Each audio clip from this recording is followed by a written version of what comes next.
I can do this. A whole new world.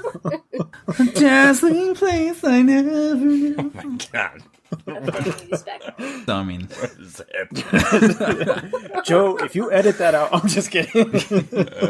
no, it's gonna be the right. It's gonna be the opener. There we go. Continue the montage from right here. So anyway, Ruby, back to your CPU.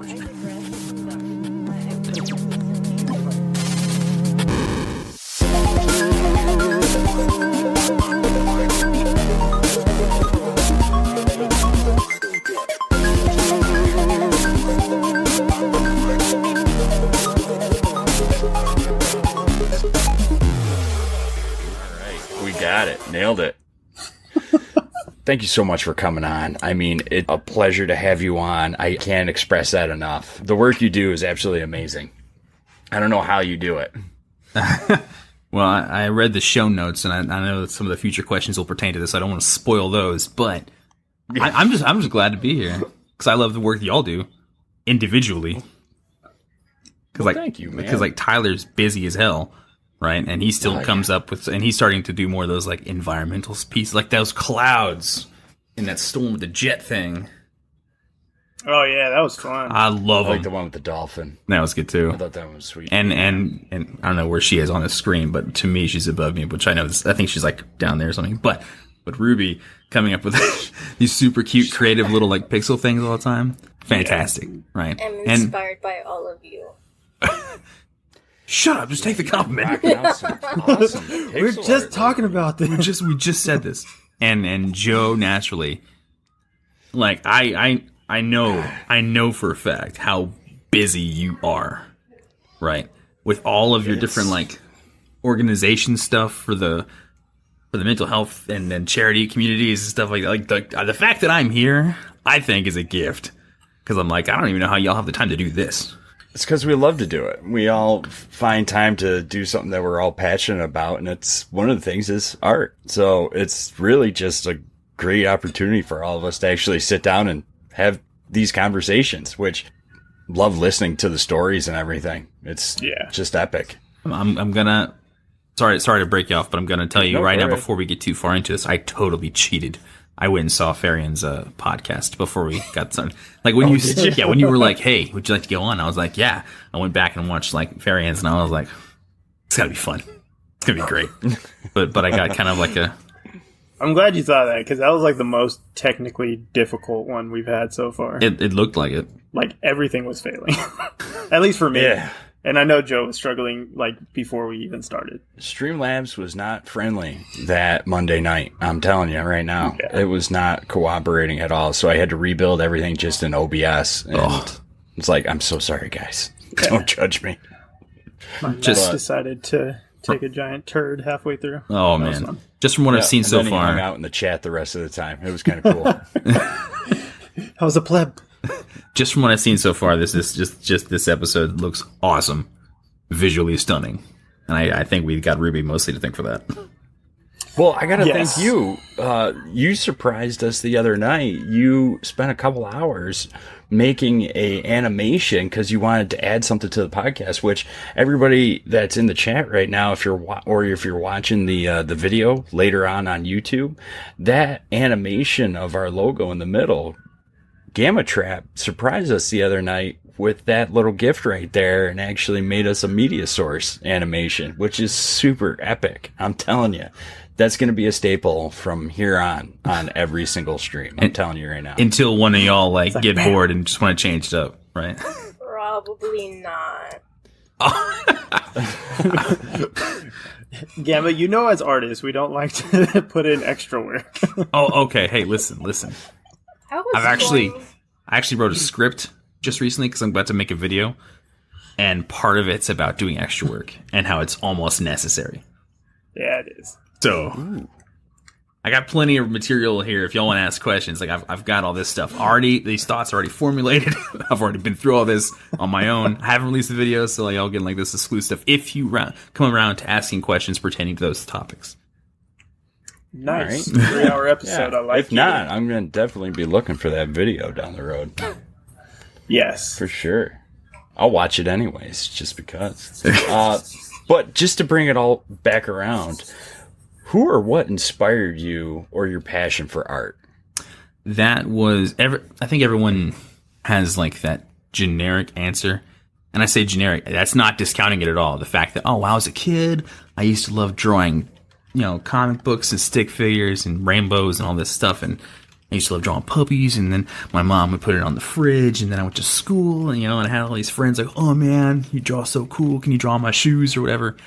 And like that almost every artist, yeah, get those Sharpies and draw on those kids' shoes. I mean, anyway. Yeah. But, yeah, like it had, like, right? But anyway. I actually stopped artwork, quote unquote, like actual like painting and drawing and stuff for a while because I was just focused on like graphic design, and that in the typical like brochures and flyers and pamphlet and stuff is less to do with conception and drawing and painting. It has a lot of the elements that you need to associate with it in it, but it's mostly just design. So I focus mostly on that for like from college up to, I want to say like 5 years ago. And so I had this dead spot where I didn't practice actual art for a while. For years and years. So I only actually started drawing and painting and putting it on YouTube and stuff after I saw some YouTubers who did this stuff for like games and whatnot. Like there's this one YouTuber called like Templiar Painter or whatever, and I hate this guy so much. I love him. Oh, it's like he does work that blows everything I'd seen up to that point out of the water, and he would spend like 37 hours on these pieces, right? Or something, and it'd just be digital work. He would continuously just go hard. He would go big, and he would just condense it and go like smaller and smaller details until he was doing like filigree and crazy stuff on like the armor of a soldier that's like off in the distance. And just, it blew my mind. I would just sit there and absorb all this stuff. And I'm like, I didn't know people could do this. And this was only like maybe, I think 7-8 years ago when I first saw this stuff. But then I decided to try it for myself like 5 years ago, give or take. And I was horrible at it. I was okay. I was all right. But like honestly, from like where I am now, and I'm sure in the future I'm going to look back at the stuff I did now and be like, ugh. But like 5 years ago, it really was. Ugh. It was gnarly. It was upsetting. My work 5 years ago. So that's why I'm always, every time someone's like, I wish I could do what you do, it always kind of gets to me. And I'm like, listen, I wish they would just listen to me. I'm like, listen to me. You can. All right. Do you expect to live at least 5 more years?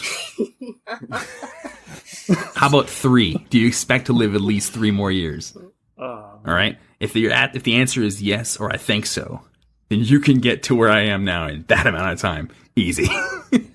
Just practice. Just do the thing. Just make things that are hard to make. Do things that are challenging for you, and you can get to what this is. Because that's essentially my path. Where did you start as far as that path? Like, did you try going straight into just doing something difficult? Did you try references, etc.? Let's see. I think first YouTube video I made, because I started this on YouTube. I started like 1 or 2 off YouTube, right? But I essentially started my YouTube to track my art journey, and most of those videos are private now for good reason. But it was based off just things I liked and things I thought were fun or interesting or funny or cute or whatever. Like the first video I made on YouTube, which was like my second piece I ever made in this new era of digital, was a Charizard. So most of my stuff was just out of my head. It wasn't based off things like that. Was specifically based off of Charizard, right? But other than that, most of my stuff was just wild imagination things, like a werewolf chick covered in gore, essentially. Not because I thought that was cool, other than the fact that it was pretty cool. But like, it's just little things that I thought were interesting, like some chick shooting guns, doing a backflip, being assaulted by dudes in military stuff, just random things that had nothing to do with anything. if that'll answer your question. No, that's really cool. You were doing your own art. For the most part, yeah. Like, Very interesting. I think a lot of us start with fan art. Like, what was it? Some of the artists we've interviewed in the past started through inspiration from comic books, for example. So it's just pretty cool to see that you just started doing your own thing.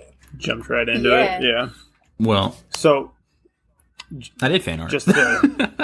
I was about to say, just to ask you then, because it does sound like you tend to lean towards more just open creativity. Would you consider yourself more a concept artist or an illustrator? Because I feel like you really fit the mold of both.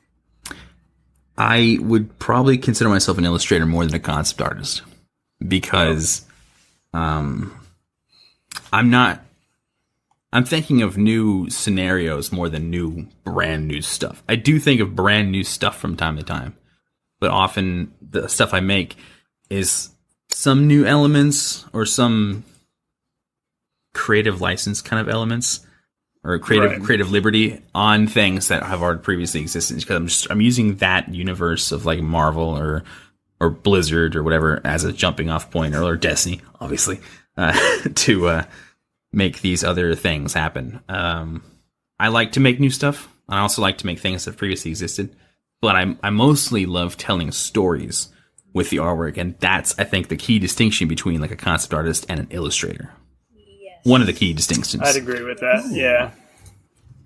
I love the storytelling aspect of illustrations. I think that's also what grasps. Like, I love storytelling, but I've never been good with writing words, or at least liking my own writing. So I just draw the story like that. I think that's how a lot of people who really like artwork start.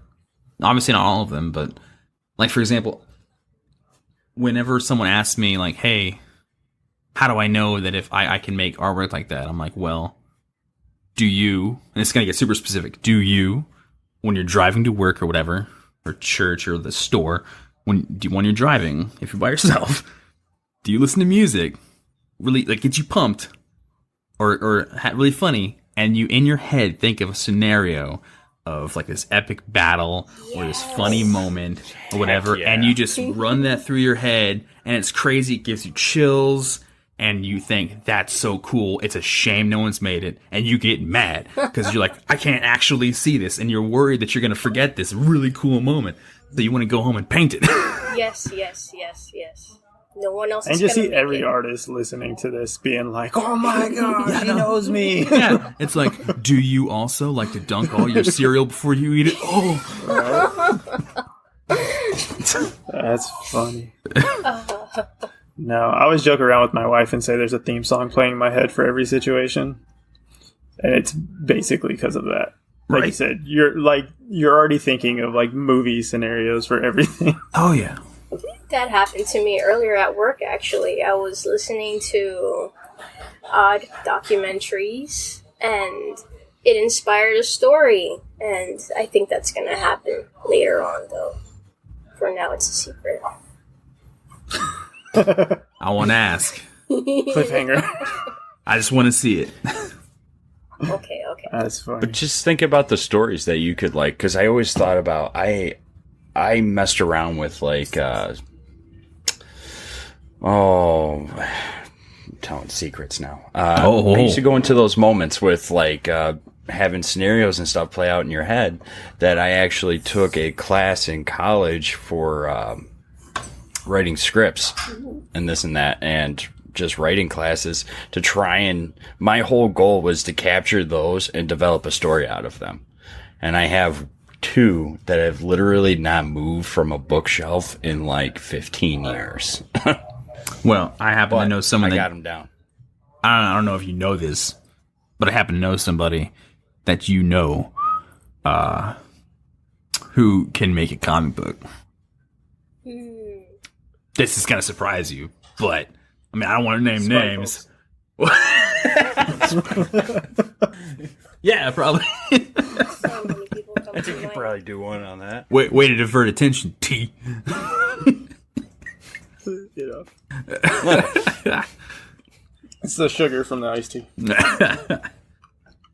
Anyway, There you go. but yeah, stories are if you're stuck either visually or mentally thinking, and oftentimes when you mentally think, you're thinking visually, unless I guess you're blind, and that's just a weird conundrum. You have to ask them. But if you're stuck with a story in your head and you want to see it, whether or not it's going to be written or visually seen, and you want to portray it because it's not out there yet, and it makes you a little upset that it's not out there yet, I think that's the thing that can push a lot of people into illustrating or learning how to illustrate for just those moments. And a lot of the stuff that I make are based off those rides. Like, I love car rides. Like, I drive the Guardian Con, the 18 whatever hours. I love it. Just so I can just sit there and, like, autopilot at night, right? When the roads are safe, I'm just like, driving and looking out and just watching the road and thinking to myself, like, these colossal beings crashing down into the earth and armies fighting over, like, territory. I was like, epic. and like some crazy, like, anime chick running up the vertical thing I've mentioned, just gonna punch a dude in the face. Just crazy stuff. I wonder what the rules And are that, I gonna think, be once cars are like auto driving. Are you gonna just draw while it drives through? I will draw on the way to work every day. that needs to be a I got product. An hour and a half, yeah. I would love it. I'm pretty sure once we get to the point of cars auto driving safely with minimal risk to no risk, which probably never happened, the whole no risk thing, but there's probably going to come a point in about 5 years or whatever after that's mainstream, that cars will have Wi-Fi. And if that's the case, you absolutely bet that there's going to be attachments for your tablets to just, like, work. You play Battleship with a guy driving next to you? Yeah. It'd be so cool. But yeah, no, there's gonna be media on the highway with you. Yeah, Right. but because there's gonna be internet in your self-driving car, and you just have to get your body from A to B, there's gonna be stuff in there to keep your mind focused on things. And so that's where podcasts are really gonna explode, probably a little more than they already have. Most podcasts are listened to on the road or at work. Yep. So if there's nothing to do to focus on while you're driving, that's when media like podcasts and stuff, as well as probably games and certain consoles, probably will get attachments to where they can be done in the car while you're getting from A to B. So you bet I'm going to be drawing the whole time. Well, to come back to the art and less from the future. Sorry. So as an illustrator, I've noticed your color palettes are really dramatic colors most of the time. I feel like your colors really pop and they really help emphasize what you're drawing. Do you do that purposely, or is that just kind of subconscious? You like, bright clashing designs? I don't know. It started off on accident because I think a lot of artists are like this. I talked to Brian a lot about this back in the day. I've been working on him since I met him. I was like, you just throw some color in there. Just throw some color in there. And he was like, I don't know. I don't like colors. I like colors, so I don't think I can do them. Whenever we talked about it, everyone's talked to Brian about throwing colors. I'm so glad he has now. All of his work now. I demand colors. But when at first, like him, I wasn't comfortable with colors. I had no idea about color theory. I still don't technically grasp color theory very well. I don't think. But in all my pieces now, though, now that I've had more time, more experience, more thought, I try to have at least muted colors and then a handful of really bright colors. And they don't have to be that bright. Like, they don't have to be, like, the brightest of reds to clash, like to be popped out when you have these blues that are really muted, more like a blue-gray. Right. They could just be like a medium orange, and they'll still pop because they've got that, like that, right? If this is a very very small camera, but that's Fickrel. That's my Fickrel piece. I can actually pull it up in a second, but it's completely based off this theory that I've started to kind of formulate, where any color that you want to have like focus towards, you make the other colors a little more muted. Right, and that's pretty much it. And then I also like to have at least one really flashy thing in every one of my pieces, like blindingly bright. And that's actually gotten to a bit of a problem. I'm sitting there like throwing all this crazy colors and stuff on like one section of the piece, and it's too bright. I'm like, I get upset. I'm like, I gotta dial that down a little bit. Well, I feel like style-wise, your last piece was incredible. And what you're talking about with having that one pop of color that just really like grabs you, the red cloth, like you said, the muted skin tones, and then the orange hair kind of starts leading you towards that red cloth, and then the red is just like blood red. It is nice. And I was staring at that thing for hours. I was just like, I don't understand how this is working, but it is beautiful, and I couldn't like take my eyes away from it. I think I blame Dave Greco. If no one knows who Dave Greco is, which if you're an artist at this point, you probably should.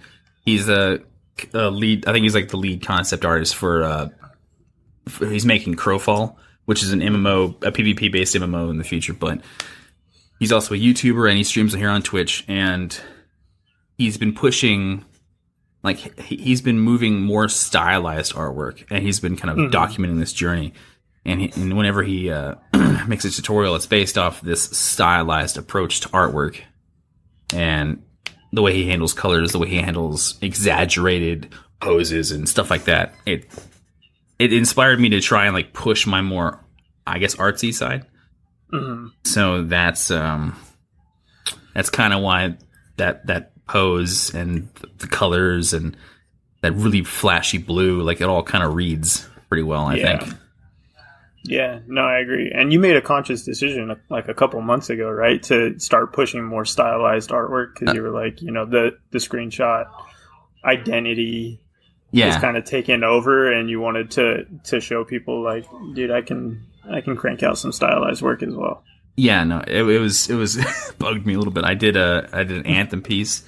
And this wasn't the first one. The first one I think that really got a lot of traction was my Prince Aldrin I made. And it was based off the whole, after he shot Cade, kind of cinematic with the fire and the barons and whatever. And he's just sitting there with a gun. And people just like scrolled past. And they were like, I've seen that. And if they took the time to look, like, it's not precise. And there's elements in that image that are not in the screenshot of the moment, because like there weren't actual barons behind him in that shot, and just you know, everything was it was painted, and I recorded the whole process of me painting it from scratch.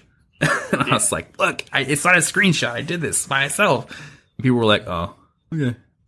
And it kind of bugged me. I'm like, all right, no one does that. Oh, okay. If it's like clearly stylized and not based off like reality. Yeah. No, I think that's like a really good point, especially with how much there we go. Concept artists are starting to pull in like photo elements and things like that. I think a lot of people get almost desensitized to it. So when they see super stylistic stuff like the painting you're showing right now, I think it almost grabs their attention more. Yeah. Versus before, back in the day, if you did like photorealistic, people were like, oh my gosh, it's so, you know, real. Yeah. Yeah, this, by the way, this is the piece that Tyler was talking about with the whole red and all that stuff. Gorgeous. Look at it in envy. It's so good. But that was me pushing my stylized bit. But this is actually, I made this because I'd taken like a week off everything, and it was supposed to just start off as a quick little sketch. I don't know why it turned into this. I'm cool with it, though. I'm happy. Watching that develop was just so epic, because you just laid down early last week, I think, or maybe the weekend prior to that, just a brief, just the body of her with the tattoos and everything, and her laying down her form, and watching just it develop over and over. And then you threw the shattered glass in, and I'll tell you what, that shattered glass like tied it all together. I don't even know how you were able to get the reflections that you did in each piece. I mean, it's absolutely epic. Here's I want that on my wall. Okay, I've organized it to where it can be accessible through like prints and wallpapers and phone wallpapers, and I gave all that away for free. because like I didn't plan on this being anything special, and I'm glad people love it. Where do you buy a print? I haven't set the print up, but they are ready. They're not ready, but like they're ready to be uploaded. But the reflections are cool because I just put the shapes in there and I handled the light like reflecting off the rims. Mm-hmm. But then after that, I just kind of used my lasso tool and grabbed the inside and then copied the main image here, added it on a new layer, made a clipping mask to where it fit just there, and I adjusted the angle so it was more realistic. But every reflection is something different. Like that's not really what her face looks like. Whoa, like that's like a demon. Right? And like here's her hand, right? Kind of gently tickling the knife, you could say. And then here it's more grasping with her finger in the loop and the fingers wrapped around it. And then here it's been used. Ooh, right? Like that's it's dark. Oh, it's all bloody. yeah. So Dude, I didn't even notice I this, know, and I've right? been looking at it for like an I hour. think the focus is on Yeah, no, her. here- I was just thinking the same thing. see, this is actually something I wrote in my little script about this piece about story elements. That's really cool because you notice in the first version of this, her arm here wasn't there, right? It was just buried in the Yeah. sheets. But I wanted to add story elements. So I figured the best way to do that was to take her arm out and lead into this like lovely, like this great triangle shape. And your focus originally was up here, right? But now it kind of draws down here. So that makes your eyes kind of move around a bit more of the piece. So I'm like, okay, now I got to make another point from here to somewhere else. Yeah. And so I added the knife, right? And I gave it a ribbon, kind of like a rope knife. It's like an old like wushu weapon or whatever. And that with the ribbon kind of made your eyes walk around the piece a little bit more. And then I added the glass. And then here's the fun story element. You'll notice there's no glass on the sheet, right? And she's super confident. She doesn't give she doesn't give a crap. But the only thing on her is petals, right? And you can tell there's like magic at work here because like all the reflections are different. So the part of the story elements is like maybe this magic that she's doing is turning the glass into petals, while they're falling down. But it's just interesting things like that to kind of to make your pieces probably a little more like immersive in a way. It holds the audience's attention, and more often than not, they don't notice these things. Like you guys didn't notice the glass, but you're sitting there, you're drawn to it, and you're thinking, "Wow, I could look at all these pieces for these elements, the glass and the her and the knife and stuff for a while." And you sit there and examine it for a while, or you don't, or you just really like it the first time and you walk off. But for the people who want to enjoy and examine it, it gives them something fresh to look at every second they're looking at it. Like this is not that, or this bloody bit's not this, and that's not that. Like it's all different, it's all new, it's all fresh. How long did this piece take you? In Just out total, of curiosity. Yeah, start to finish. Start to finish, I think. Honestly, it took me like the time when you're just sitting there leaning back. It's padded because I got my blue screen up again. Give me a second, I'll fix that. But it's padded because you'll sit there and you'll just stare at your own work for so long, thinking, and that's the biggest problem. There we go. That's kind of the process, though. You know what I mean? Yeah, it is the process, but it's like. It makes it hard to tell like how long a piece actually took. But if I had to guess, because I didn't record this piece, and it made me really upset that I didn't. Damn. I'm like, this is a good piece. What did I? Anyway, but I digress. If I had to guess, Procreate does it for you. Maybe I don't have any Apple Are we allowed products. to shout out products on the podcast? I don't know. We've been doing it on every No, other. right? Not sponsored by Procreate. Yeah. But I think this piece took me close to like 15 to 20 hours max. Most likely not. Most likely Part around 17. 15. Yeah. Let's go 17. Right in that little middle ground. Nice. That's awesome. So 17 hours. How many days are in a year? I'm just kidding. For a while New there, piece every. for a while 3 there, days. yeah, no, it was great. It's like for a while there, I took a bit of time off Twitch to focus just on my YouTube. I took like a month off, or no, not that much. I took like 2 weeks or whatever off. But No, maybe a month. Anyway, I focus on my YouTube. So I'd make a piece, and I'd do the video editing and the uploading, and the video editing and uploading would take like a day and a half, and the piece would take like a day and a half, oftentimes just one session, because they're kind of small. And I made like 7 videos, I think. 5 to 7 videos. And I just wanted to kind of push myself and to be able to stylize more. And this me moving from more realistic pieces to more stylized pieces, I wasn't confident in my ability, so I took time off to do that. I just like took a little hiatus off like performing live, like on Twitch, and just forced myself to go hard in this other direction. And I'm glad I did. But it's just something that I felt like I needed to do. I'm sorry if I get off topic, by the way. It's fine. No, that's awesome. No. It actually kind of leads into some of our other questions. No, feel free. I literally have all night. So this podcast can last as long as y'all want. So, hey, Don't tell us that. I have heard, I don't know if it's true, maybe, you do art full-time. Oh, is that what you heard? It sounded like you were going to lead into it. I'm sorry. It did sound like there was a second part to that Yeah, question. you do art full time.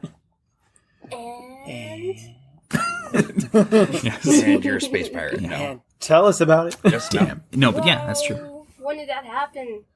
That happened after me and Mylan made that comic book, the AvgJoe comic.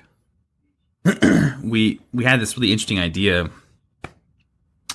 I love that piece. He'd been bugging me since we met if I wanted to make a comic with him. That was like a year and a half to 2 years, I think. No, I think it was about a year and a year and a half since we started working together.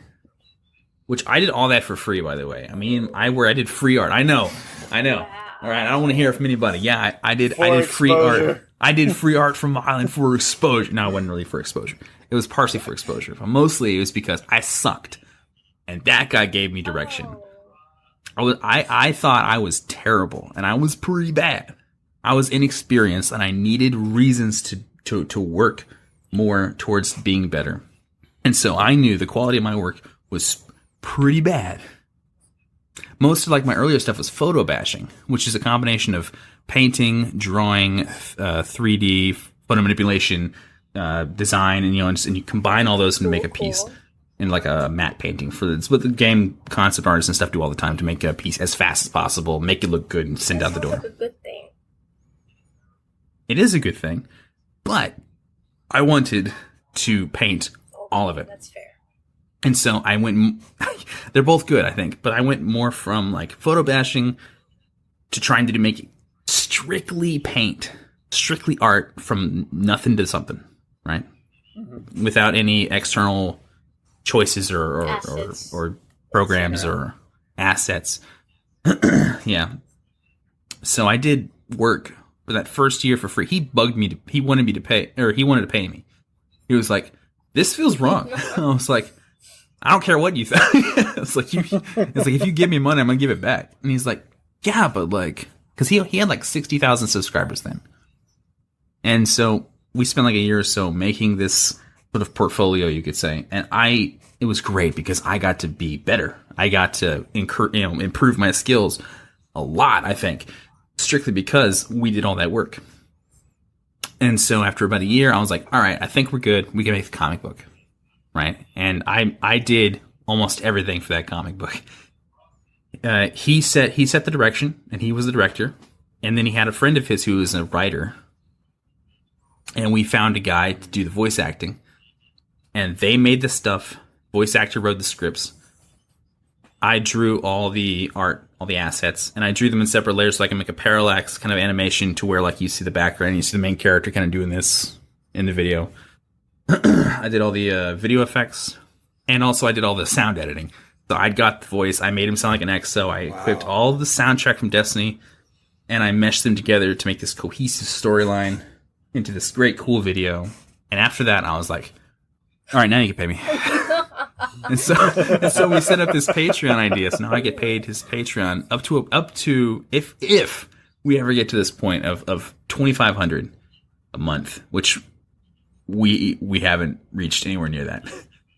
If we get that, then he'll pay me that, and if we go over that, he keeps the rest.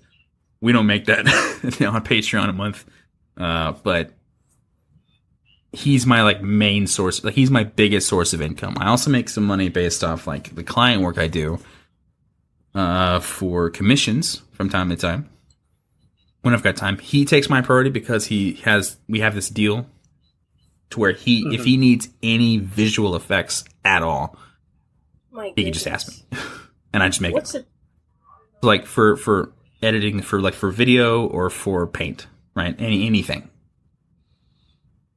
So I also do like overlays and animations and stuff. Like last one I did, that was really cool, was for Riot, T1 Riot. He was part of the T1 crew who did the world's first Scourge raid. Yeah. And that was cool. A lot of fun. Love that guy. And I do a couple other stuff from other stuff, but it's nice.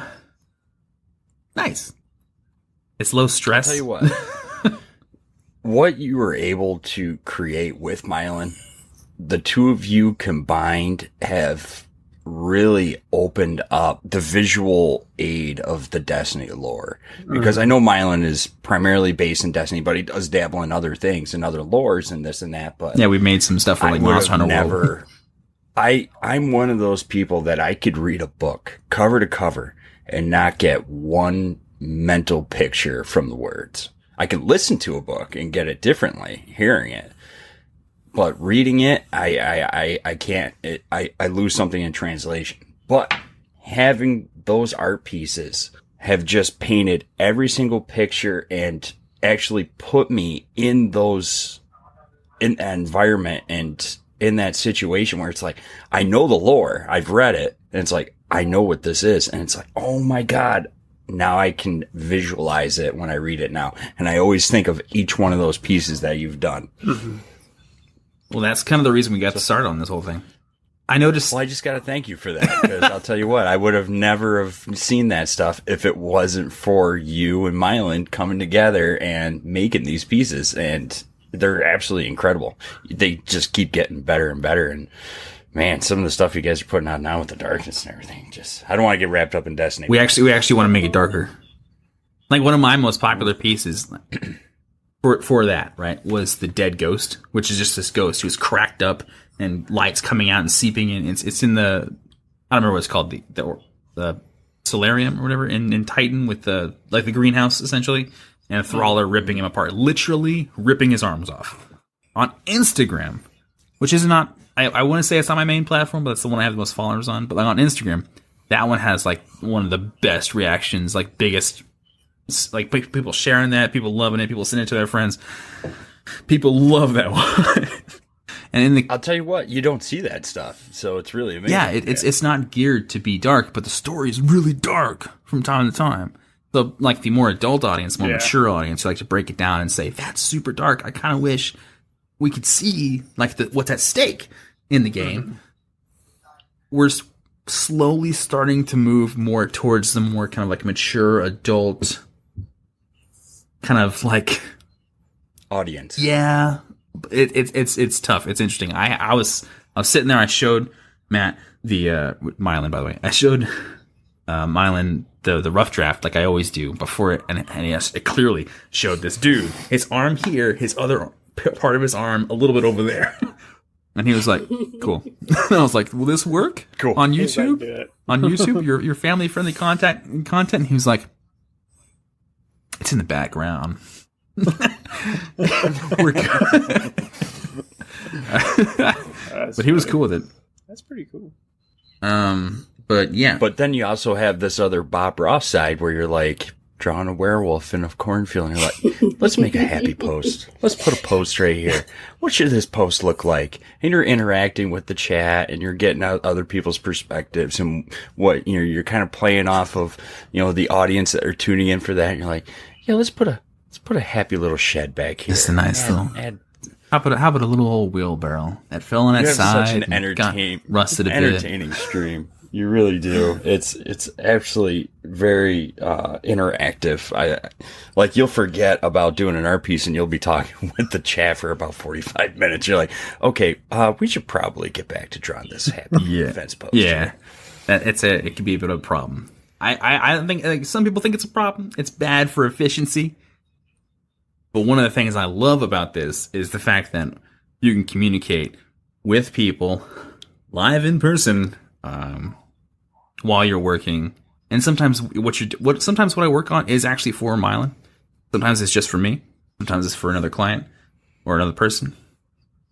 But if I'm streaming it, that's open invitation to just start any random conversation because I love it.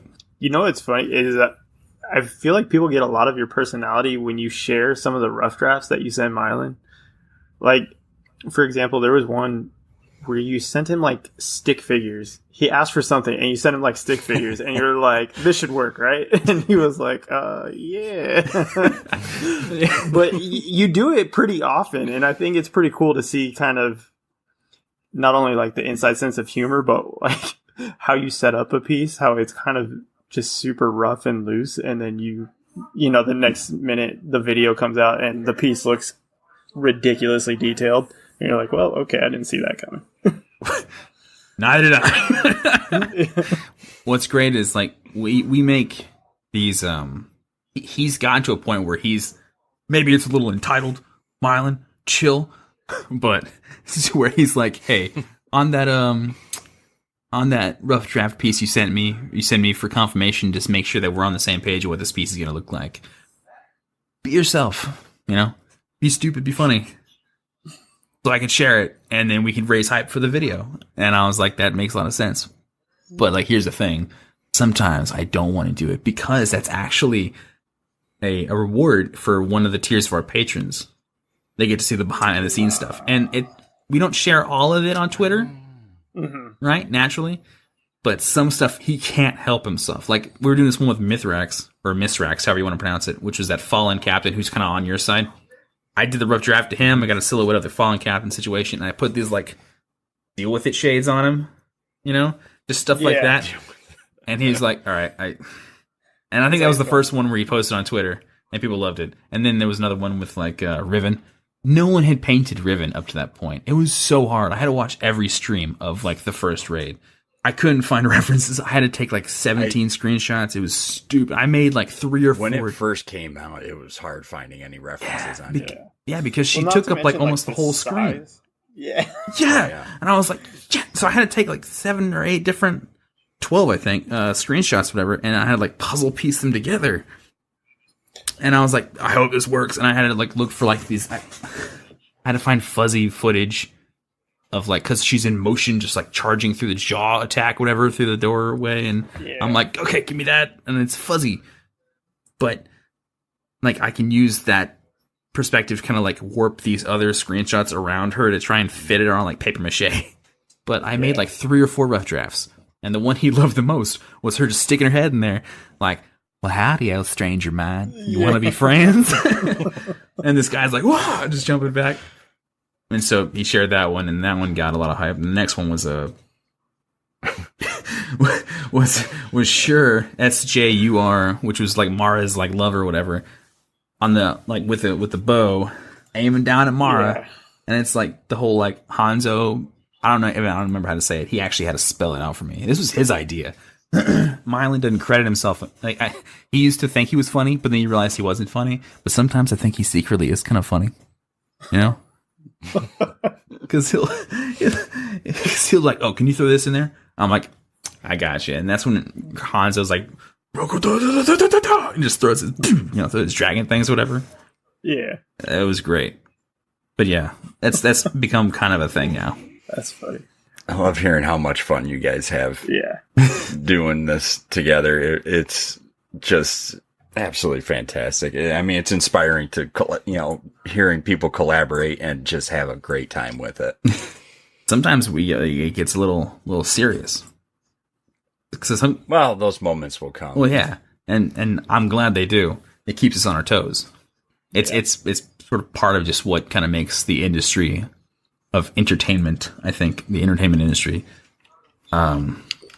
which is hard to think of yourself in, but when you're in a position where you're having to constantly make YouTube videos, it kind of is in the entertainment industry, but the small one. So like game devs and other industry professionals always talk about crunch time. Do you feel like you experience that even on a smaller level, or is it full force as well? No, we do. And oftentimes it can be self-inflicted.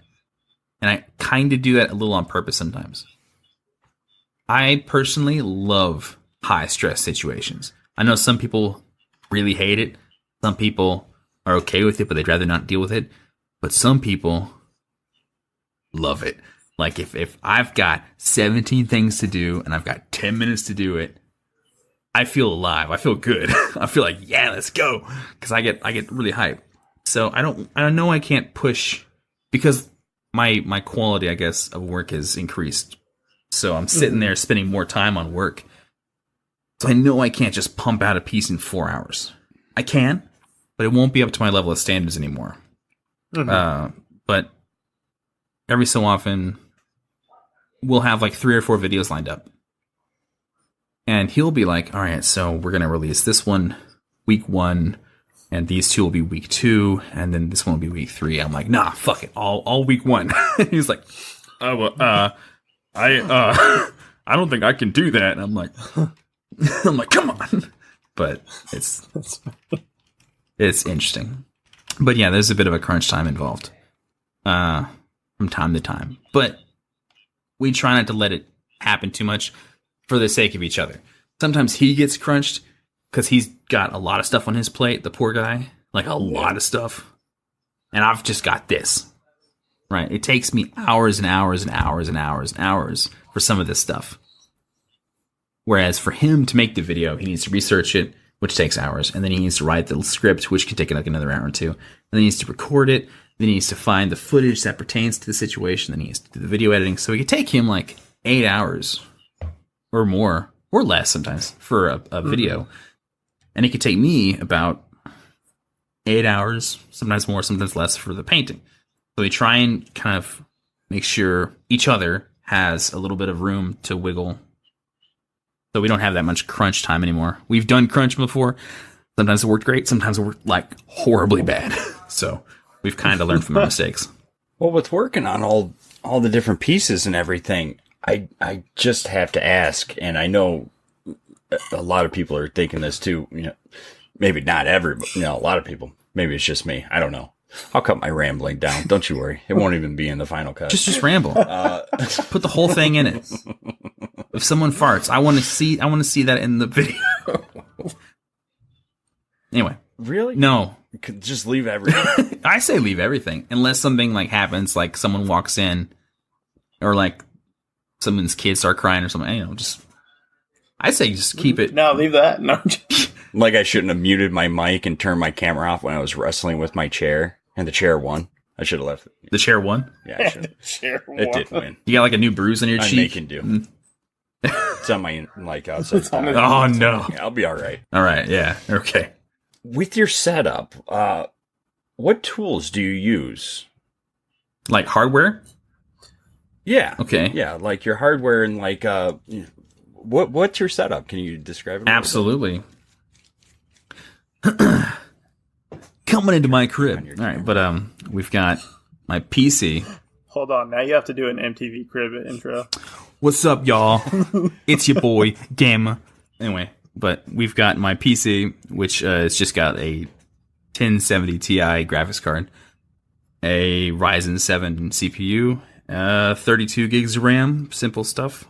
And I've got this Huion Canvas, Kamvas GT, like 191. What's one of our earlier, I think it's one of their first Canvas models.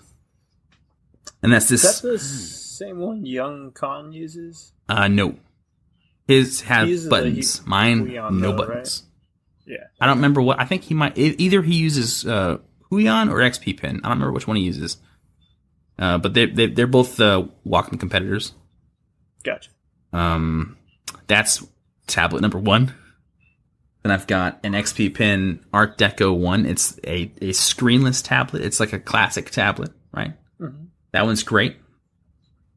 And then I've got like 2 other tablets like that. A small old bamboo Wacom, and then a bigger Intuos Wacom. And I've got an Arzal. I don't remember what it was, but it's an old one. I actually did all of the comic book we made with Mylan on that Arzal tablet of mine, and that's the smaller one with the screen on it. I actually got Con, different artist. I got Con to get that one for a while too, but it started getting kind of funky, and I think he changed his out for the same reasons I did.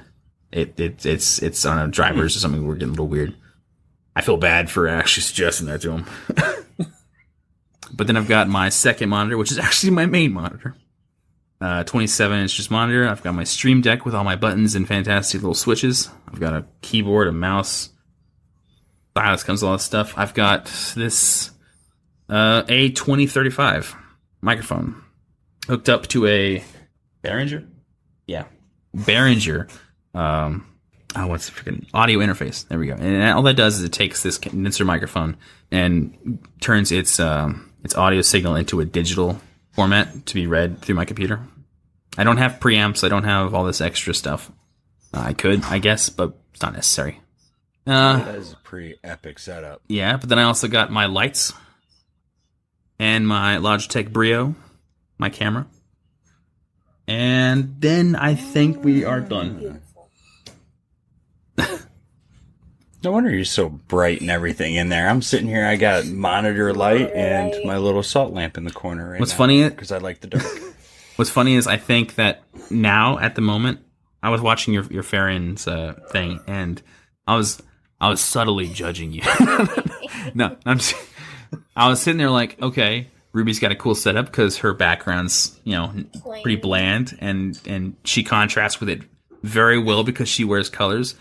Tyler's got a cool. I'm pointing over here, but on the screen, Tyler's in front of me. You like my flower curtains? I dig it. I think the blinds behind you are fantastic because it offers the same kind of contrast as Ruby. And then I love your freaking salt lamp, Joe. I think it frames your face perfectly. I love it. So I mean, y'all guys are fine. So I wouldn't say judging. I would say microscoping. Yeah, there we go.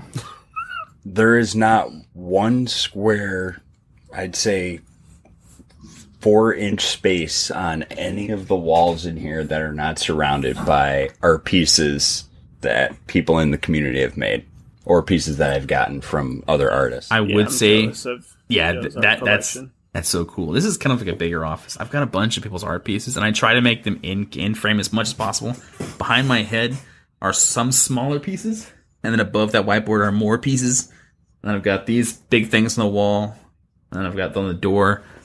And I've got some I have yet to put up because I ran out of friggin' frames and tacks and stuff. But I've got more Brian's pieces, more Cobb pieces. It's just... ladies and gentlemen, go to Guardian Con. Go to Guardian Con. I know, Tyler. Yeah. You've got... Wait, are you going this year? No. Oh, I thought you were. Damn it, Tyler. I wanted to, and then they changed the date from when they normally had it and moved it up like 2 weeks, and I had already planned a family vacation for that same weekend. Oh. Like, you bastards. We'll change it. I mean... Right. Change it. No, I'm just messing with you. Ruby, are you going? Bring them to Disney for the family vacation, and then just it's in Orlando. slide into... We're going you to... guys go to Epcot. I've been there before. I'm going to hang out at the hotel. Gamma, pick me up. Yeah. Well, I got my Brian car. was I'll telling me go. 'cause, where we're going, we're going to be mountain biking, and Brian was like, you better be mountain biking all the way to Florida.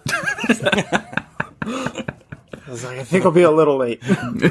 That is some Brian shit to I say. should be Ruby, are you going? Yeah. I'm working on it. I've got a lot of the things already set up, like the hotel. I'm working on it. I'll let you know. Nice. Yes. But this goes out to the other people in the community. Like, I want Sparkles, if he's still in chat, I want Sparkles to make prints and bring him. That's right. Yes. Stickers. I don't care if you got a booth. Oh, that would be sweet. Trench Do what coats, Ian did. Sell your stickers. Yeah, No. a lot of the artists are Yeah. pairing up this year, which is kind Yeah. of cool. Yeah, it's a great way. It's fantastic. What Ian did last year was awesome. He just showed up with stuff in his pocket full of his work. I still got it. I still got it right down there. I love it. Like, I've got his Eris Morn. That's genius. And I was like, dude, yes. And I just gave him one of my prints, and I was like, trade, give me that. I think, right? Or was that him? Or yeah, like it was like some like thick cards. It was awesome. That is so funny. Yeah, but while we're there, you don't have to do this. Other artists in the community, some of you know me, some of you don't, I guess maybe, but we just like trade art. Yeah. I'll try and buy it, just like most of the other artists try and buy mine. I don't let them, and they don't let me very much. So it's just how it goes down. I could send some stuff with Jay. Nice. He gave away like a few prints last year, which was cool. Yeah, do it. I'm excited. I've got some more blank space on my walls. I feel bad for Joe. Dude, I have so many more prints that I'm gonna have to reorganize everything just so I can try and fit it. Dude, it's there's not going to be a square inch left on any of these walls. Have you considered? I fit everything on it. Have you considered knocking down that? No. I wouldn't say. He's going full on like. You can make a freaking. That's not a load bearing wall. I've already looked into it. I was gonna just suggest getting like a board to cover your blinds and just like putting art on that board. Oh. I was thinking of making the blinds a print. Oh, yeah. There we go. Make it. Oh, that'd be so cool. Flip the other way. It's another print. I have new blinds. I got big wooden ones that I have to put up. I'm just lazy. It's really high up there. I'm tall, but not that tall. I'll have to get the ladder. But anyways, sorry for derailing and everything. But what tools do you use? And is there any techniques that you can share with anybody? Use? Software is super easy. Ruby's peeking up at her screen a little more like, software. I can see his screen just a little bit right there. Software I use are just pretty much Adobe. Oh, sorry. I use Premiere. I use Premiere for video editing for the big stuff, and then for the special effects and visual effects, I use After Effects. Yes. I made your Pixel logo in After Effects. It's super simple. I use Illustrator for vector work, like logos and shirts, and then I use. Me and Illustrator go way back. Before I was working full time as an artist, I was working full time at a screen print place, and I worked on 250 shirts a day for like 3 or 4 years. Me and shirts go way back. I know everything about that industry. And before that, I worked on signage at Fast Signs. I would make stuff for like billboards. So me and the print industry, we tight. I hate Corel. but I might get crap for that, but I hate it. I don't use Painter. I use Photoshop. I'm not. Like every artist over 30 was just like cringing at you saying, "I hate Corel." I hate Corel. What are you talking about? But what do you mean? People have actually gotten so mad at me. Yeah. On site at work, like, all right, so if you open this Corel, I'm not going to do that. I'm not going to do that. It's a Corel file. Print it. I'll scan it and I'll remake it in these better programs. I don't care. I'm not going to touch your Corel. I've gotten some weird stuff. People have drawn on napkins and sent that in. Like, yeah, can you make that? I'm like, yeah, I guess. You're like, well, I guess. It's interesting. But yeah, no, the Adobe suite is the best bang for my buck, personally. And I'm not like a huge Adobe fanboy. They've done some weird shit that I'm not a big fan of. So I'm not like married to them. I'm down to try other programs. I don't have any Apple products. I hate Macs with a friggin' passion. I know that's weird for an artist. Don't at me. I've worked on Macs for a long time. Shut up, Tyler. Get back here. I'm talking at you. But it's okay, baby. He didn't mean it. He did. It was joking. I know you crash on me, but it's not that bad. It's not that bad. Listen, it's 10 years old. It's bound to crash. It's fine. It's fine. That's just a computer for you. It's 10 years. I'm not saying it's bad. I prefer my PC because I can dig in it. I can change how I want to. I can mess with everything about it. I've got it sitting on my desk with a little window, and I can look in and all the little stuff that I can just take out at a moment's notice without wording a warranty or anything crazy. Totally fair. See, What? I'm bi-platform. I don't know what you're talking I use the about, best of both worlds, to my opinion anyways. My PC, I do love building. My next PC, I'm going to build it as well as I did. My current one is just from like 2011. It needs to die. But But I do love the iPad tablet and the Apple Pencil for sure. Like, their design language is phenomenal. You can't beat the design language of the Apple iMac, ecosystem. or I can't do like Having a said PC that. iMac. Like, He's like, having said that, I beat it. Oh, no, I didn't beat it. Rendering. I've done a lot of heavy rendering in the past, so I need something with a lot of juice. Something I can control more. So I feel you there with... Yeah. So you got like a roided PC. Nice. Go on the cheaper side. Like, don't get suckered in. I already have a spreadsheet, and I already know what I want. So... Then you're probably fine. On hardware, I would like to suggest... Yes. All right. Intel, if you're getting a CPU, Intel is good for games. They're good for other stuff, but if you want multitasking a little bit better, Ryzen is actually winning on that. One. Ryzen, they're AMD. I'm not a fanboy of any of them. I don't care if they're red, blue, green, whatever. If like Ryzen's not as good at gaming as Intel. They're not good at focusing down on one thing and doing it really good. But He's sinking down in a chair. Get back here, Ruby. I'm talking to you. Why am I so militant? I'm about to start going off new beard or something like that, Joe. I'm sorry. Graphics card combos. I love my beard. I know. Hey, I get NVIDIA, but Ryzen, because I don't just do gaming, I don't just do artwork, I don't just do videos, I do all of them. And I do a lot of them at the same time. And they need to talk to each other. And because I got that, just the Ryzen is just the best choice for me personally. I will look into that, okay? I will do a lot of research on it. Fair. I'm biased. That's my problem. Good plan. Like many other PC people, biased. It's a war between Intel and not Intel. Yeah, don't let your don't let your fanboy goggles get in your way. All right, you gotta be objective. I can do this. A whole new world, a dazzling place I never knew. Oh my god. So, I mean, What is that? Joe, if you edit that out, I'm just kidding. No, it's gonna be the right. It's gonna be the opener. There we go. for sure. Continue the montage from right here. So anyway, Ruby, back to your CPU situation. I digress. I'm done. I will do the research. You need the pipe. Okay. Typically speaking, AMD is cheaper than Intel because Intel's got like the brand. It's kind of like Apple. Apple's got that like $1,000 Apple Get a free sticker. sticker with every Apple product, Right. as far as I've seen, anyways. Yeah. Give away the secret. You can use it as And a it's not like I'm- car. Show off your brand. And hey, branding is important. I'm not saying that brand loyalty and the strength of the brand cannot determine the price.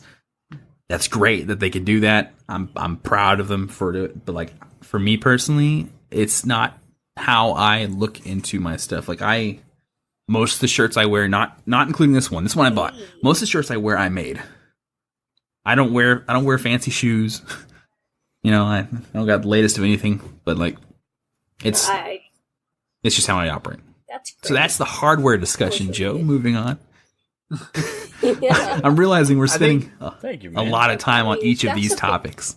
Yeah. I'm glad That's we're getting really solid A lot of advice, people though, don't know what they want, for and artists. we wanna hear You know this what I mean? advice, so yeah. And you know what? Mhm. We don't hear people talking about graphics Yeah. cards A or lot the of- really just the physical hardware aspects of PC. So that was very fascinating and good to know. Thank you for that advice. Yeah. You're Well, welcome. I find it super useful for like artists like Belle, right? So Bellamere, she is like 100% dominant traditional, but she's been curious about switching to digital lately. So I think things like this, for her could be huge, because if she decides to make that jump, maybe she will go, maybe I want to look into different products or build my own PC, yada, yada, yada. Yeah. And it's nice that an established artist in her same community is, throwing out good options that won't break the bank. Oh yeah. And if people ask me all the time about like, hey, I want to get into digital, how do I get started? Mm-hmm. I always, and I'm not like a fanboy. Like I said, I try to have fanboy goggles. I try and be as skeptic and cynical as everything I can in my whole life. But having said that, I always point to the Huion 420. That is a tablet. That is like $30. That is a cheap beginner's tablet that works the way you figure it's going to work, and it's literally travel size. You could take it to school. You could take it to work. You could do anything with it. It's meant to be an intro tablet that works fine. Does it have a screen? No. It's just, okay. It's $30. It's just like click, done, cool. Well, that's why you were throwing draw. me off. Where you're like, you take it to work or school or whatever. You can, but you can't like what? you can plug it into the computer, right, or a laptop or something. Okay. But like if like people will look at Wacom first almost every time, even if they don't, even if they like know they can't get it, and then they'll look at XP Pen and all this other stuff. People have this misconception. Often, I've found, not all the time, but often when they want to get into digital, like, oh, I love the work you do. You don't do any pencil and paint? And I was like, no, I can't. It scares me. What? I do just digital stuff. Oh. I know but yeah, I just do digital.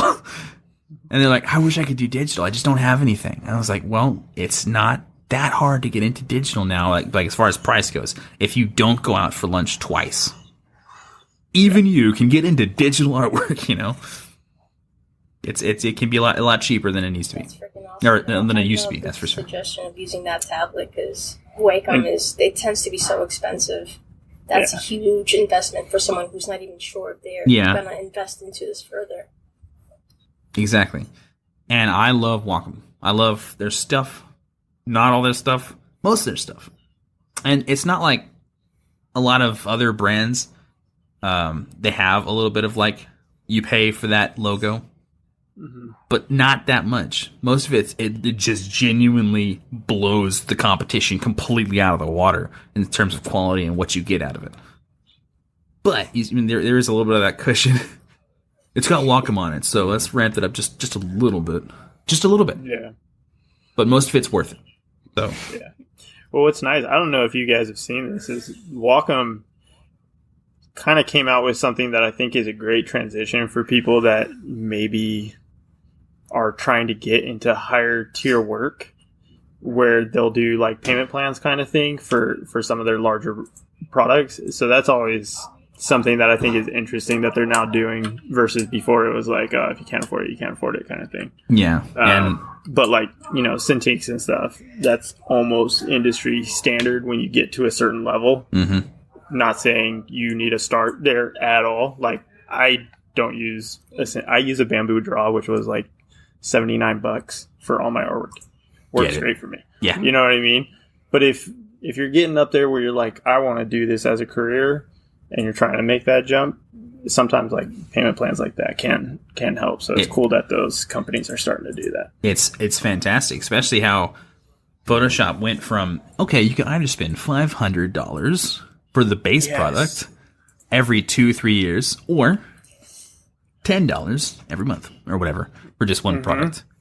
Now I spend $50 a month on Adobe, but it's subscription based, and I get all their stuff, all of it, full access, fully updated, constantly worked on, constantly improved.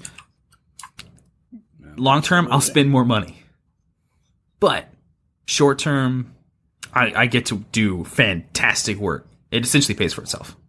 Yeah.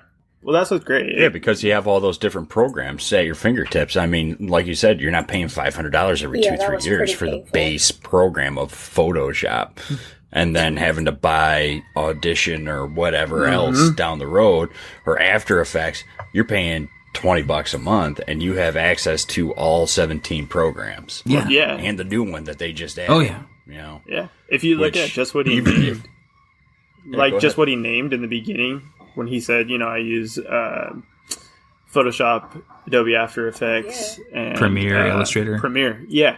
Yep. It was like right there. Traditionally, you would have just spent close to $1,000 in program. Probably closer to $1,300. Yeah. If you want the real stuff. Yeah. Now it's like, you spent every like 2-3 years you'd spend that. Yeah.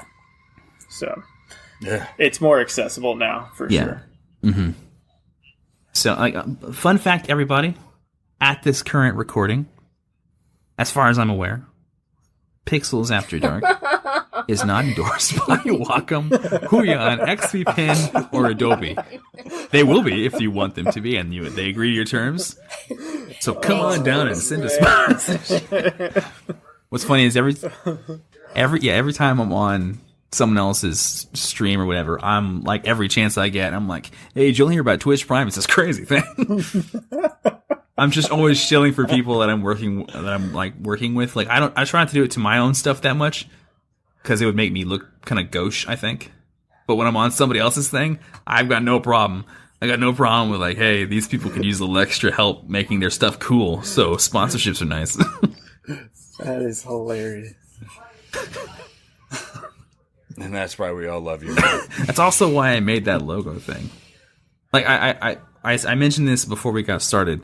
I was like, I don't know if y'all actually had that animated thing on your radar. I looked at the design language of the logo and I was like, it looks like it was meant to just bubble. Yeah. Kind of like Minecraft lava or whatever. But I was like, I didn't know if any of y'all had the time for it. So I wanted to just spend a few hours of my own time to say thanks for having me on, give you something to remember me by. Yes. Maybe we can do this again sometime in the future and have that thing that y'all can. Absolutely, man. What I like about That the thing's logo so so cool. much is Joe kind of came up with the words of like what we're gonna call the podcast, It's catchy. and then Ruby started like throwing out designs, and I was like all about her designs, and then I was like, it'd be cool if we threw like some of the retro gaming colors in there. So then we started looking up like color palettes like that. So it's kind of like this big It's so collaboration, cool. and now you've like added to it. So I kind of want. I feel like logo part to of the just family. Keep like The baby. exploding out. Yeah. Yeah. No, it's really cool. Hopefully I start a trend. Hey, real quick. Back to me shilling out for the people that I'm working with. Other artists who they invite, bring something. All right? These people are hosting you. Bring a drink. Oh my goodness. Bring some ice. add to the flavor. I'll be disappointed if you don't. You want to disappoint your buddy Gam. Bring the napkin. Who brings the napkins? Bring ice. Bring napkins. No one brings the napkins. You're all standing up drinking out of those red cups that the star of the party really brought. Paper plates. That's where I No, roll. thank you Okay, that's so pretty good. much. I dig it. No, everything has been just, thank you for that. And everything's just been a giant collaboration all together with everything. I mean, I think we started out with like 4 different names and it took us like 2 weeks to like, what about this one? No. What about this one? No. Well, it's great because Yeah, that won't work. I applaud. So if you actually follow it, our Twitter has a different that name was a than our struggle. Twitch. Twitch has a different name than the actual podcast. But You might we like messing with people's you might minds. want to start condensing that all into one streamline. Yeah, it it's- might be it. But then we have to thing. We've been change the trying. business Yeah, I think I can cards change the and Twitch all now. the I haven't marketing. looked at it. That's easy, guys. All of y'all are artists in your own way. You don't get to say these things. These excuses aren't for you. You are all. listen. At least 2 of you I know for a fact are pixel wizards like me. I don't care. Tyler. If I see Yeah, someone, Ryan, Joe. yeah, if I be funny, if I see,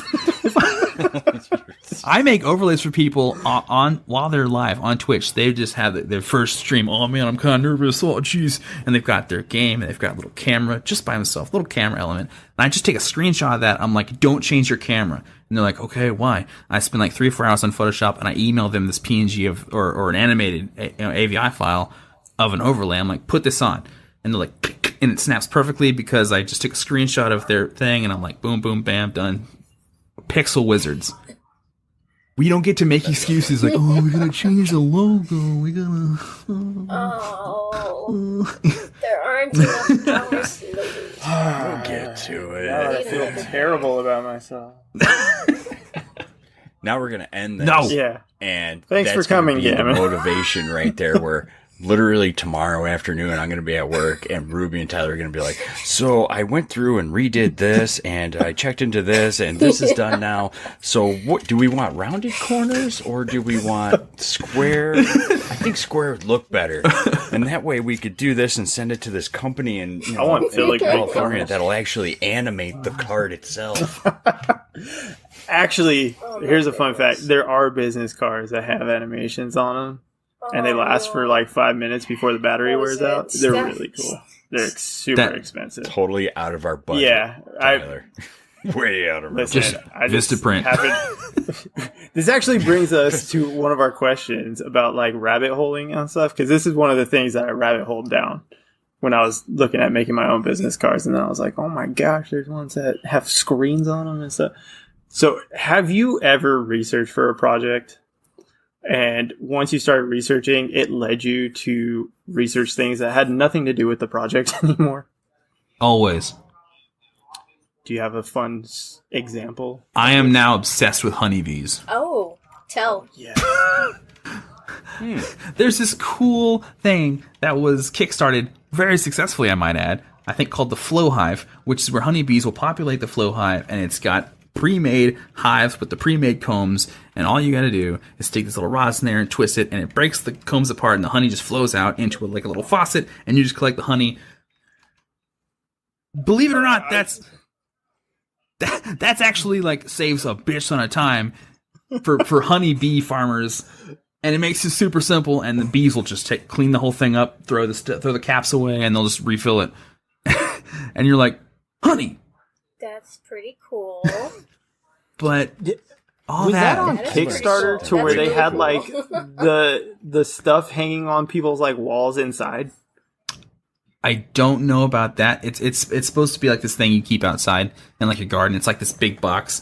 That's a traditional like honeybee hive kind of box, and you just keep it out there. And the entrance is over there, and the bees go in and out that way. In the back, you just remove this panel, and you put this little faucet in these little rows where each of the columns are, and you just break the thing, and honey comes out, and you just seal it back up, and the bees just take care of it. But That's really nice, actually. How did you stumble across this? Yeah. I was Google. kind What was of. your original Late night intent? Google searches. I was originally looking for interesting Kickstarters based around if there's any new, like, because there's a bunch of crazy Kickstarters for all kinds of things, and I was looking to see if anybody was making like a really cool new tablet, and it was just that simple, and it turned into bees. Tablet to bees, I dig it. Yeah, no. Hey, listen, I would like to point out that Brian just rated, Yeah. and Man. I'm just Brian, saying. and my so- man. does anybody here object to going like another hour and a half, 2 hours? Because I don't. I'm totally down for it. I think my wife might object. Who's editing this one? Oh. I'll edit it. Oh my goodness. Yeah, I was like, sign me up. Gamma's in. He's the all-star tonight. I'll tell you. I'm just trying to avoid the 30-second No, challenge. We'll get to that. That's a lot of fun.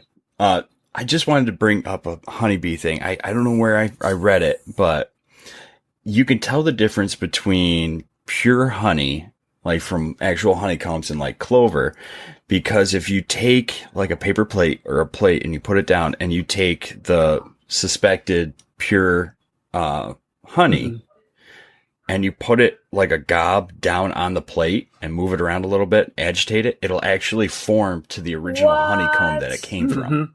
I gotta Right. try That's how that. you can tell the difference. I had never heard that. That sounds It cool if works. that's true. Check it out. My The more you know. Dun, dun, dun, dun. Yeah. I swear, keep going down this everybody, we rabbit were hole. talking about art before we started talking about bees.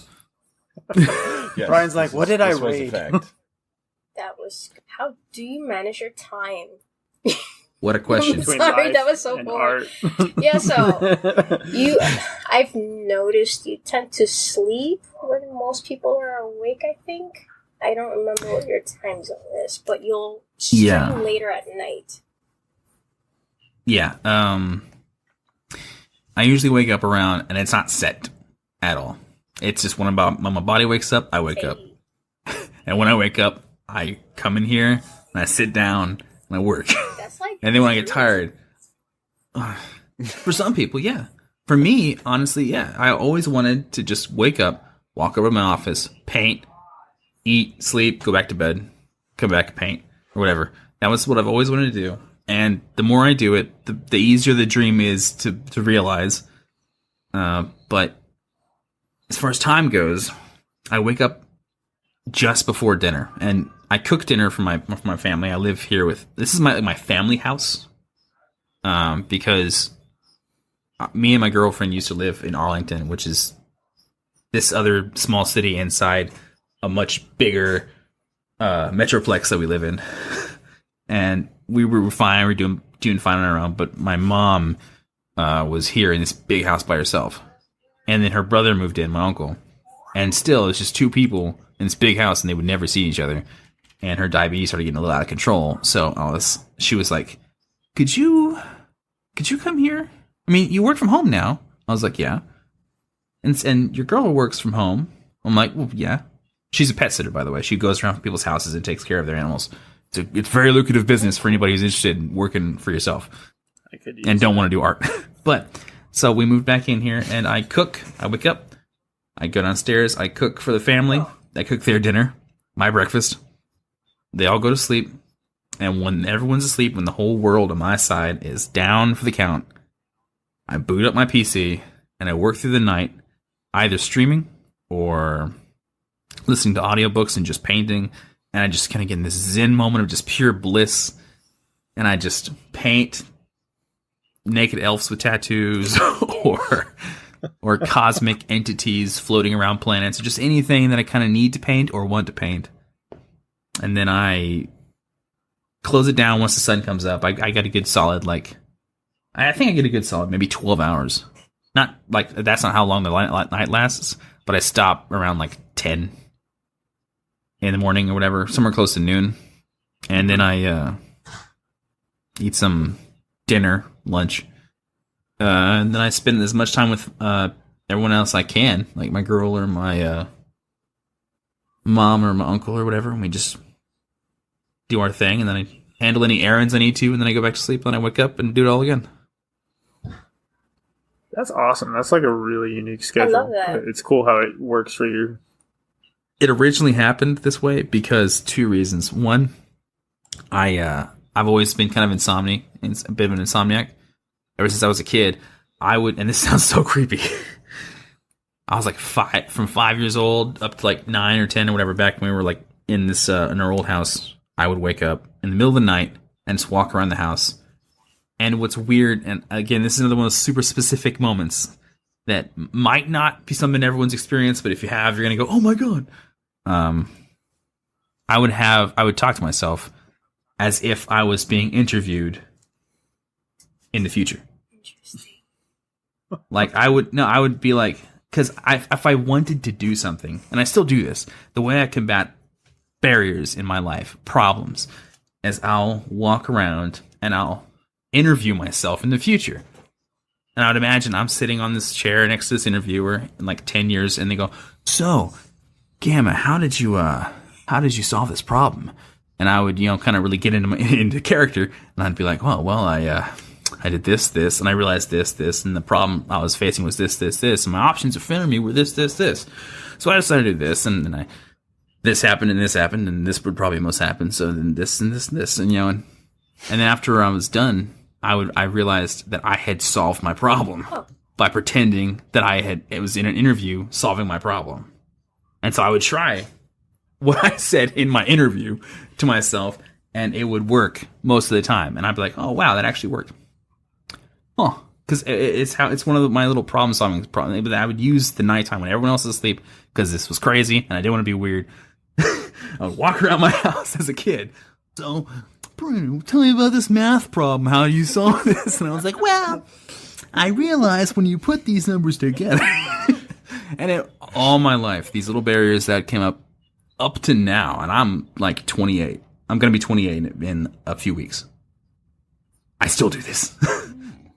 I shut everything off and I walk around this room and very, very, very dark. So my sugar gliders don't get upset by the light. And they're running around their little cage, and I'm just walking around having this interview with myself. And it sounds weird, but that's just how I solve my problems. That's really cool, too. I mean, it's unusual, and it's not what I think most people would share, but that's a very interesting approach. And I don't mean to insult. Oh, my God. No. Please don't take it that way. I didn't think most people would say sorry. that. I'm so No. sorry. That needs to stay in. Absolutely. I'm just. No, that's right up there with Brian's Ninja Turtle underwear in the kitchen floor. I love I haven't it. heard that. I must have missed that one. Oh yeah. You gotta listen to Brian's Oh podcast. my You god. didn't hear that one? That was great. It was Podbean, right? iTunes. God. Podbean. He still Okay, there we does go. that. There we go. He says in chat. Google Play. No problem. You already knew he hates Max.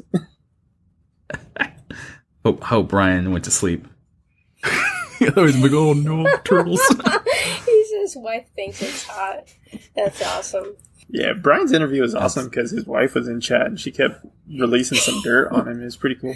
That's what I love about him. Yeah.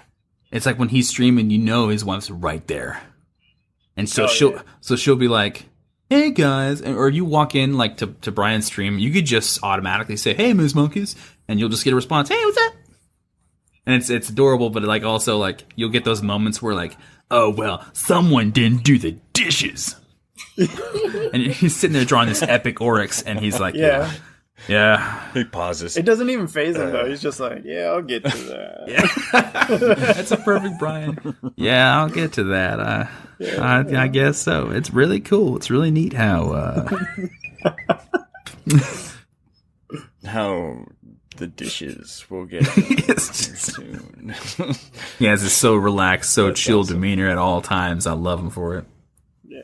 Unlike me, I guess I don't know. I've been told I get a little crazy. So do you listen to a lot of music when you draw? I used to a lot. Sometimes I still do, but I much rather listen to audiobooks. Yes, I love audiobooks. Interesting. That's my main source of inspiration. I listen to them every Mhm. day. Or- Ruby was or just saying the podcasts. Same thing. That and documentaries. Yeah, no, I'm definitely those. Like I've been watching these. Seeing. Oh no, Ruby No, Ruby died. but I look alive. Just your video. Just your video. We can I hear look you. alive. No, it's all right. It kind of fits with the podcast because it's all pixel. Yeah, there we go.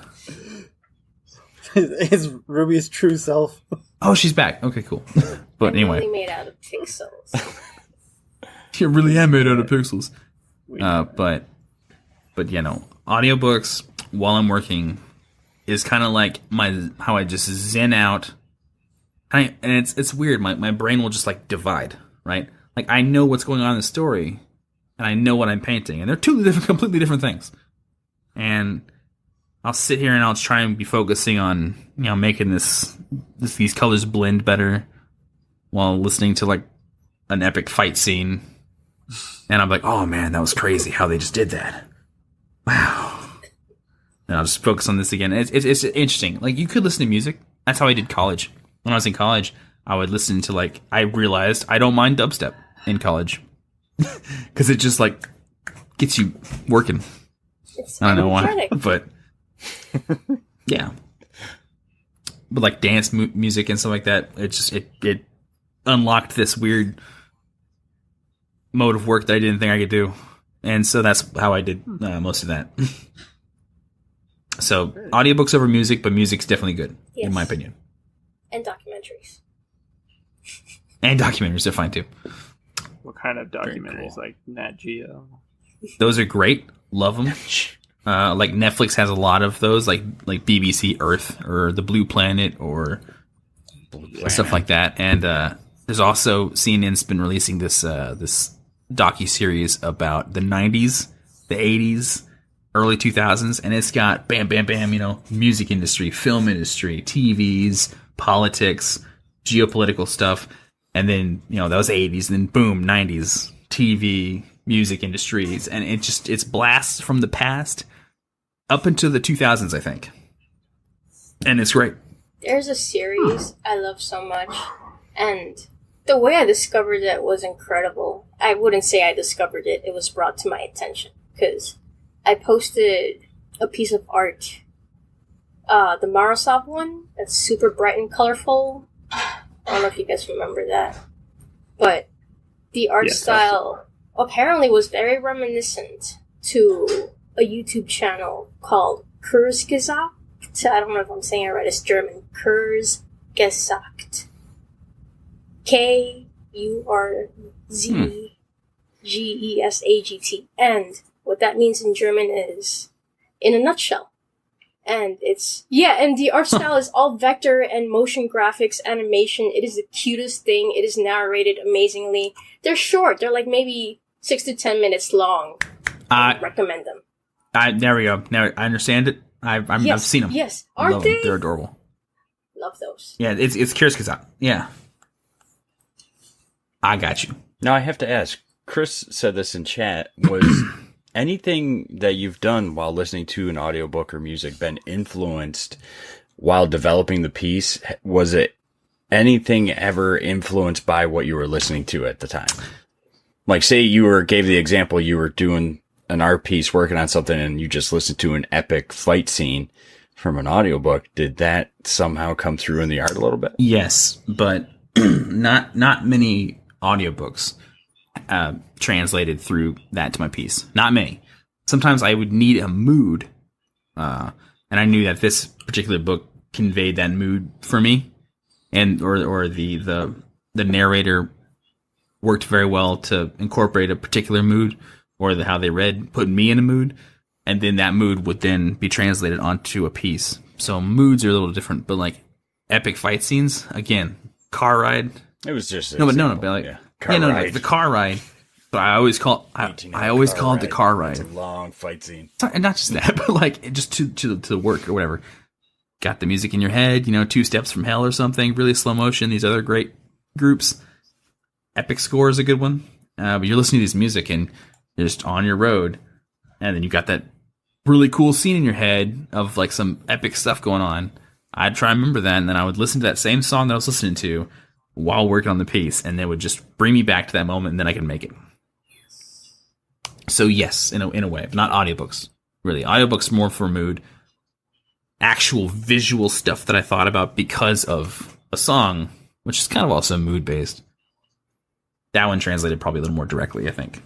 Nice. That makes sense. Oh, now that we're on the being inspired and everything, how do you feel about doing a 30-second challenge? Oh, he's got his glasses. He's ready to go. Look at him. Look at him. I'm all right with a 30-second challenge, so to speak. Okay. Yeah. Make that full screen. Mm-hmm. I'm going to blow this up for a full screen for everybody else. I apologize if it's a little fuzzy and it's not best quality. It's just I'm capturing a smaller video, making it a bigger video. So there we go. That should be. Love the pressure on your yeah, tablet. it looks good. Thank you. Now, while he's setting up and everything, and Ruby's loving the pressure on the tablet. It's like what do like we lotion on the skin. What do we feel like? Anybody in chat want to suggest something for the art challenge? Yes. Ruby, are you getting a timer? Oh my gosh. I always forget that. Stopwatch is ready. Now we need the audience to give suggestions. Anyone? Anybody watching right now? Ninja A ninja hamster from Jay. A ninja hamster, huh? Okay. Jay, Let's we don't want to see. know about your fetishes, man. Hey, Ninja hamster, Dr. Doom, I'm down for ninja hamster. Turtle, These guys are going hard, Dr. Ninja Doom. hamster, I'm down for the ninja hamster. Derpy Ninja hamster. I like derpy. Okay. All right. Ninja hamster. All right. This is pretty Ninja Alright. hamster in Alright. 30 seconds. This is going to be hard. Are you ready? You ready? Yeah, does it look good on screen? Can you see this okay? I see that. Okay. It's beautiful. All right. I'll give you a countdown. Thank and you. then you start, and then I'll tell you when you're at 10 seconds, and then 20 seconds.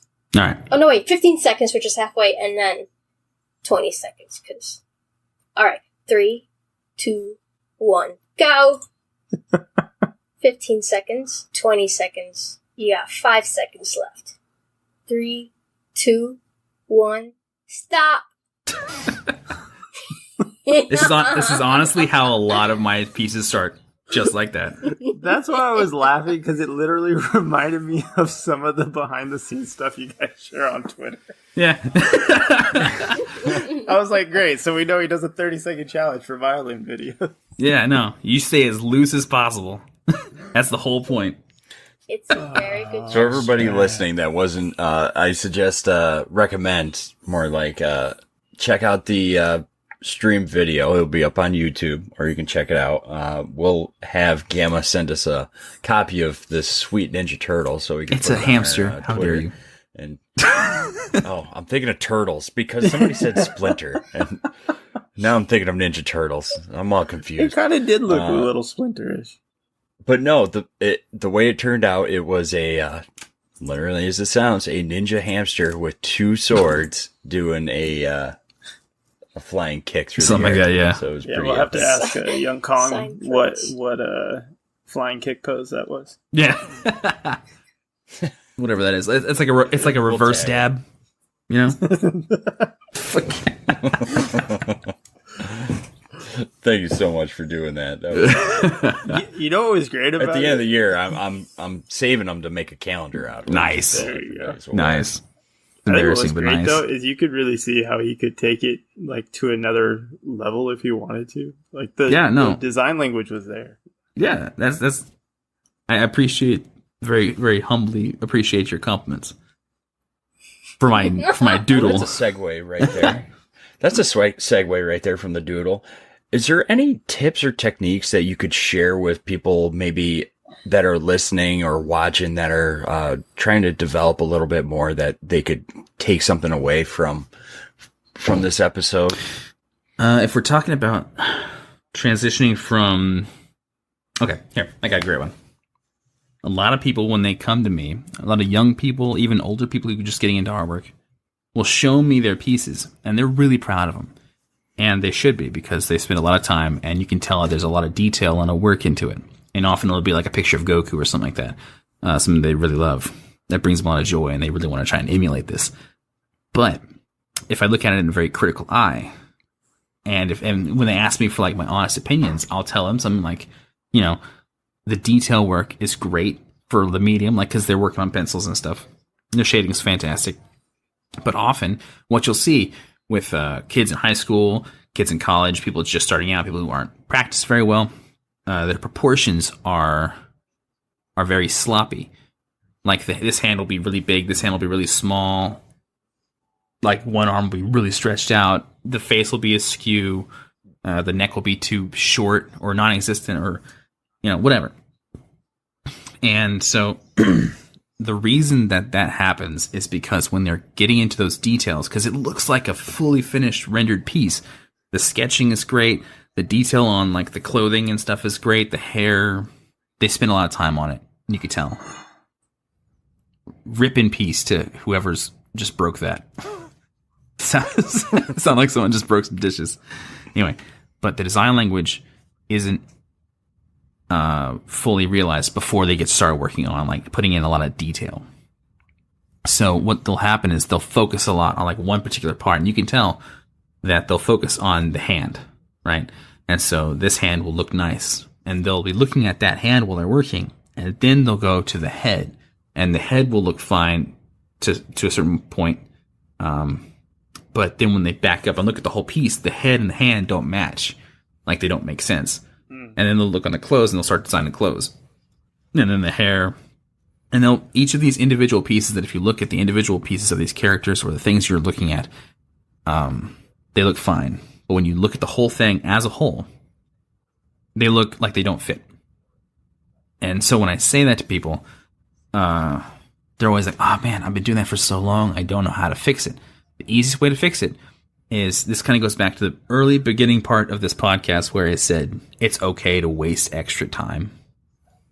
The best way you could do it to save yourself from wasting too much time is to draw crappy doodles of hamsters trying to break out of their hamster ball with a ninja kick or whatever, and just make it loose, make it work to just express the language or the mood or whatever you're trying to convey most at the point in time. Don't get too tight. Put as much information in that rough draft as possible. Just throw in, like, I always tell people, like Zodran or whatever, he might be still in chat, but I always say, let go of control. Because that's what a lot of people holding themselves back is. They're trying to make this awesome work that these bigger artists will make, like Brian, for example. Really detailed, fantastic stuff, right? So when someone tries to make something like Brian, what they think they should focus on is the nicks and cuts in the armor, or the shading of like the helmet, or whatever. I think it's called pitting, by the way, when you got those little divots in metal. But that's not what they should be focusing on. What they should be focusing on is first making sure their design fits itself. Make sure that the character proportions are correct. Make sure that you draw a stick figure or a smudge figure first, and just make it crazy and put all the elements in the image you want, like a titan fighting a hive wizard or whatever. Make sure that they communicate. And a nasty, scrubby stick figures if you have to. Just, fashion to where that their poses work, their proportions work, and then you can start smudging. Again, go big brush to small brush. Big brush start blocking in the area that you want. Brushy, nasty, gnarly. Doesn't have to look pretty. And then you can start tightening up those details after the fundamentals are set. And Brian talks a lot about this too. I miss his podcast. I assume you already touched on this, and I hope I didn't repeat. But okay. Fundamentals are definitely something that you always got to focus on. Yeah. That's a really good tip. Excellent. That's a really great just way to get someone started. That's a hell of a tip. I love that it's super beginner. Like, this is super useful for anyone just wanting to know where to start. Thank you. Mm-hmm. You're welcome. Yeah. Thank you so much, man. And thank you for coming on with us. It's been so much fun tonight. I mean, it's been a blast. I mean, it's hard to believe we're 2 hours into Whoa. it. It just blew. I can go 3 more. Oh my goodness. but that's me. I'm crazy. Don't. Night owl. Yeah, don't try and put yourself in my place. Y'all just worry about yourselves. I'm out of the. I talk to myself about future interviews. All right, don't listen to anything I say. Well, since he's got 3 more hours in, we'll have to get him back on the show sometime. There we go. Yeah, all time. What's on TV? That's my brother. Well, Gamma, thank you so much for coming on with us. Where can people find you, and where can people find more of your art? You can find my YouTube, which is just Gammatrap. Gammatrap. The G is capitalized, the T is not. There's no space between Gamma and the Trap. It's just Gammatrap. You could do it all undercase if you want, but keep it all together. That's important. Yeah. Then there's the Gammatrap on Twitter. There's regular just Gammatrap on Instagram and Twitch.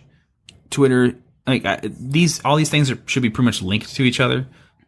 And if you just find me randomly without links to anything else, then let me know, because I try and make sure they all talk to each other in their own way. But if you want to make sure you find absolutely everything of mine, you can just go to my website at gammatrap.com.